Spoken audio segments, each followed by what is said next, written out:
I don't think it's really commonly known that there have actually been over 3 million IVF babies born since the first IVF baby, Louise Brown, was born back in 1978. But the basic IVF procedures, where we're fertilizing an egg in the laboratory, I think now that it's been around for 30 years, is no longer experimental. Now, it was really different a long time ago. You just go to a doctor and they'd say, oh, you look like you have brown hair. We'll get you some sperm from a guy that's got brown hair. That was sort of, it wasn't really high tech, and that's how it was done. But it was a whole different world now. Since the day I met Kathy, years and years ago, one of the things she's always said was that I am put on this earth to be a mother. It seemed like every single person was either, you know, accidentally got pregnant or it was a surprise. Every other parent has the magic solution, the answer, the fix. My mother was saying if it was meant to be, it'll be. And I kept thinking, well, if it was meant to be, I wouldn't be doing this. The overwhelming desire to have a child is the product of a deep-seated instinctive urge to perpetuate the species, spurring an almost insatiable desire for human beings to have children.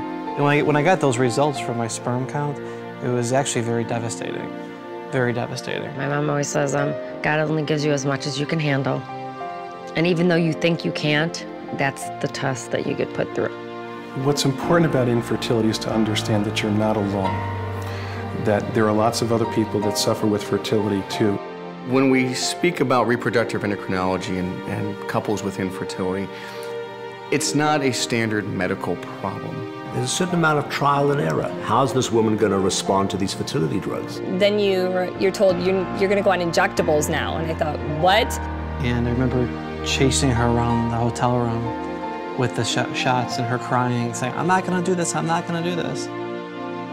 It's a very different type of medicine from anything else. You're dealing with patients' dreams. And that's probably why they call it the practice of medicine.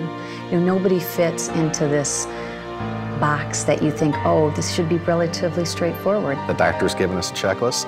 Let's go down it, follow it accurately, and if we do everything we're asked to do, it might work.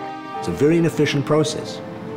We land up with a lot of eggs most of the time, but there's an attrition continuously. Did very well with the retrieval process and had 12 embryos to analyze. We ended up with a good dozen embryos. And I heard him say 33. We could have, you know, 22 kids if we want right now. Only 2 out of the 12 embryos were normal. We ended up with a lot of embryos that went to blastocyst. And the dilemma was at this point, how many embryos do you transfer? We're going to put 25 in storage and transfer 2. The chance of having 6 embryos implant and give birth to 6 babies was extremely unlikely. Well, they asked us, what would you do if you had triplets? And I tell you, I still can't give you the answer. Part of it is getting pregnant, staying pregnant. I think it was one night I just started bleeding uncontrollably, and I was just in so much pain.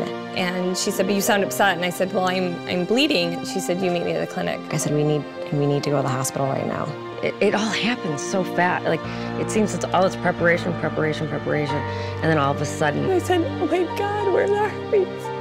prior to that, this was all theory. You know, on paper we're doing this, chemically this is happening. And then when that happens, it's really, you know, it's the big leagues.